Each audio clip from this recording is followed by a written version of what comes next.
চোরের মন police police একটা কথা শুনছেন? গালাগালিতে এমবিবিএস এবং বিডিএস এর দশা হয়েছে সেরকম। গতকালকে আমি একটা ফেসবুকে একটা পোস্ট করেছি, আমাকে তোমাদের কাতারে নামিও না, পরে কিন্তু চাপ নিতে পারবে না, এই পোস্টটা আমি করেছি।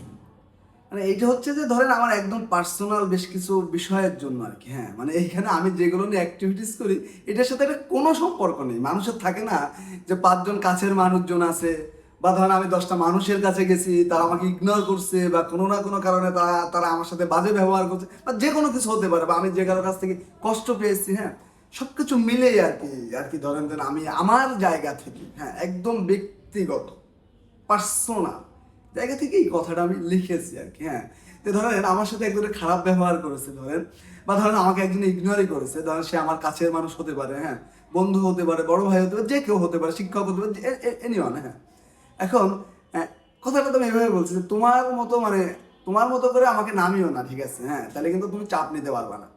মানে তুমি যে ব্যবহারটা আমার সাথে করলা, আমি যদি তোমার সাথে এটা আসলে কখনো করি, হ্যাঁ, তখন আসলে তুমি নিতে পারবে না।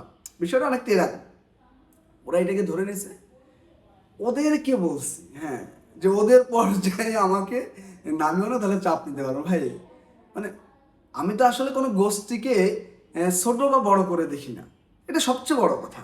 মানে আমার সমস্যাটা এইখানে হয়তো বা, ঠিক আছে, আমি কাউকে ছোট করেও দেখি না, বড় করেও দেখি না। একজন ডাক্তার অ্যাজ এ ডাক্তার হিসেবে দেখি, একজন শ্রমজীবী মানুষ অ্যাজ এ শ্রমজীবী মানুষ হিসেবে আমি দেখি। হ্যাঁ, মানুষ, সে বাংলাদেশের নাগরিক, ঠিক আছে, তার রেসপেক্ট আর একজন অফিসারের রেসপেক্ট ওই ওই সেম, আমার কাছে সেম মনে হয়, ঠিক আছে, হ্যাঁ, অ্যাজ ইউজার। হ্যাঁ, আমি আসলে ওইভাবে দেখি, কিন্তু ওরা ধরে নিয়েছে ওদেরকে বলছে। মানে বুঝতে পারতেছে ওরা কতটা আতঙ্কে, মানে এবং ওরা এটাও মনে করছে যে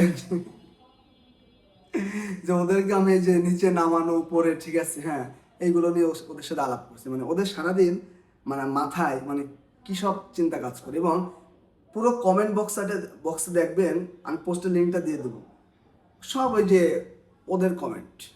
মানে আমার আশেপাশের যে কাছের মানুষজন তো এটা কমেন্ট করবে সেই সুযোগটাই পায়নি। ওরা এসে হয়তো কমেন্ট করতে আসছে, এসে দেখতে সব গালাগালি পার্টির কমেন্ট, তারপর দেখে যে সদল মনে হয় এই পোস্টটা ওদের জন্যই দিছে। মানে আমার পোস্ট দেওয়াটা ওরা একদম মানে আমার পোস্টের কোনো মূল্যটাই রইলো না ভাই। হ্যাঁ, আর এই পোস্টে আমি ওদেরকে কি রিপ্লাই দেবো? ওরা বোকার মতো এসে আমার এই পোস্টে কমেন্ট করলে হইব? মানে একটা পার্সোনাল বিষয়, একটা অ্যাক্টিভিজমের বিষয়, এইটুকু নলেজ থাকতে হইবে তো আগে, তাই না?